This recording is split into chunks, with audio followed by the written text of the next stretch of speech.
തിരുവനന്തപുരത്തുനിന്നും വയനാട് വരെ വന്നിട്ട് ഒരു പോത്തുംകാല് കഴിക്കാതെ എങ്ങനെയാണ് പോവുക? അങ്ങനെ വയനാടുകാരുടെ സ്പെഷ്യൽ ഐറ്റം പോത്തുംകാല്. ഞങ്ങൾ 8 ചെറുപ്പക്കാർ 2 പോത്തുംകാലാണ് ഓർഡർ ചെയ്ത്. ഞങ്ങൾക്ക് ശരിക്കും 3 പീസ് കിട്ടി. ഒരു കത്തി എന്തായാലും അവർ തന്നിട്ടുണ്ട്.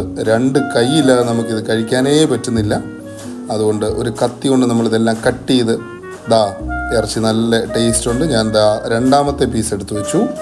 ഇതിൻ്റെ ഗ്രേവി അപാര ടേസ്റ്റാണ്. ഏകദേശം 7 മണിക്കൂർ കിടന്ന് കുക്ക് ചെയ്യുന്ന സാധനമാണിത്.